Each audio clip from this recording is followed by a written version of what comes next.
Hi hello friends, welcome to Sathriyan Monisha cooking YouTube channel. நான் இன்றைக்கி நெய் சோறும் காலிஃப்ளவர் கிரேவியும் செஞ்சுருக்கேன். வாங்க ஃப்ரெண்ட்ஸ், எப்படி செய்யலான்னு பார்க்கலாம். நல்லா சட்டி சூடானதும் 3 டேபிள் ஸ்பூன் எண்ணெய் சேர்த்துக்கோங்க. 1 ஸ்பூன் நெய் சேர்த்துக்கலாம். இப்போ நறுக்கி வச்ச வெங்காயத்தை நல்லா வதக்கிக்கலாம். சோம்பு 1 ஸ்பூன் போட்டுக்கணும்.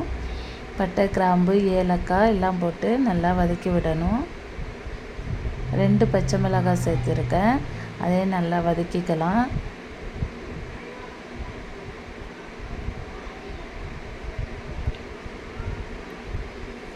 வெங்காயம் நல்லா வதங்கிருச்சு. வெங்காயம் வதங்கினதுலேயே எண்ணெய் நல்லா பிரிஞ்சு வந்துருச்சு. இப்போது 2 தக்காளி கட் பண்ணி வச்சுருக்கேன். அதையும் சேர்த்து நல்லா வதக்கிக்கணும். கொஞ்சமாக மல்லித்தழையை போட்டு நல்லா வதக்கிக்கலாம்.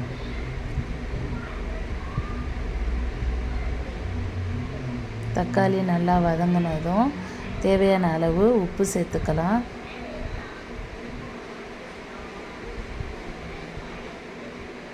ஒரு ஸ்பூன் இஞ்சி பூண்டு பேஸ்ட்டு சேர்த்து நல்லா வதக்கிக்கலாம்.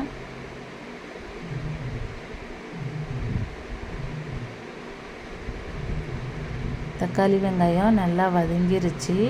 நல்லா வதங்கி எண்ணெயெல்லாம் பிரிஞ்சு வந்துருச்சு.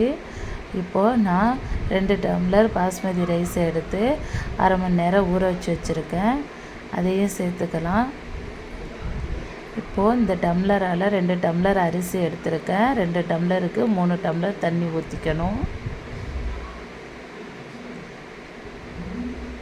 3 டம்ளர் தண்ணி ஊற்றி மூடி போட்டு நல்லா வேக வைக்கலாம்.